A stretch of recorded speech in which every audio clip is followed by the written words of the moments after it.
I'm a storyteller, and I would like to tell you a few personal stories about what I like to call the danger of the single story. I grew up on a university campus in eastern Nigeria. My mother says that I started reading at the age of 2, although I think 4 is probably close to the truth. So I was an early reader, and what I read were British and American children's books. I was also an early writer. And when I began to write at about the age of 7, stories in pencil with crayon illustrations that my poor mother was obligated to read, I wrote exactly the kinds of stories I was reading. All my characters were white and blue-eyed. They played in the snow. They ate apples. And they talked a lot about the weather, how lovely it was that the sun had come out. Now, this despite the fact that I lived in Nigeria. I had never been outside Nigeria. We didn't have snow. We ate mangoes. And we never talked about the weather because there was no need to.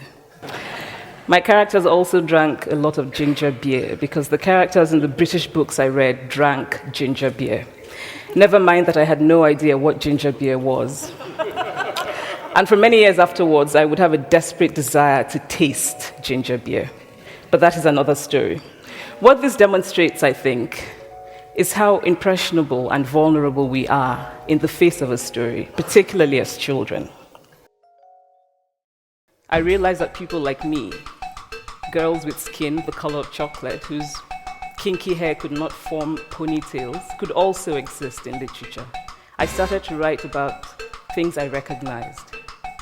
Now, I loved those American and British books I read. They stirred my imagination. They opened up new worlds for me. But the unintended consequence was that I did not know that people like me could exist in literature. So what the discovery of African writers did for me was this. It saved me from having a single story of what books are. Years later, I thought about this when I left Nigeria to go to university in the United States. I was 19. My American roommate was shocked by me. She asked where I had learned to speak English so well and was confused when I said that Nigeria happened to have English as its official language. She asked if she could listen to what she called my tribal music and was consequently very disappointed when I produced my tape of Mariah Carey. She assumed that I did not know how to use a stove. What struck me was this. She had felt sorry for me even before she saw me. Her default position toward me as an African was a kind of patronizing, well-meaning pity.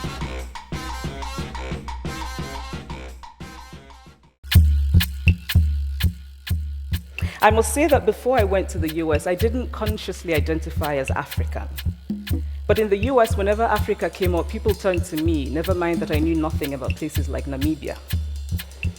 But I did come to embrace this new identity, and in many ways I think of myself now as African, although I still get quite irritable when Africa is referred to as a country, the most recent example being my otherwise wonderful flight from Lagos 2 days ago, in which there was an announcement on the Virgin flight about their charity walk in India, Africa, and other countries. So after I had spent some years in the US as an African, I began to understand my roommate's response to me. If I had not grown up in Nigeria, and if all I knew about Africa were from popular images, I too would think that Africa was a place of beautiful landscapes, beautiful animals, and incomprehensible people fighting senseless wars, dying of poverty and AIDS, unable to speak for themselves, and waiting to be saved by a kind white foreigner.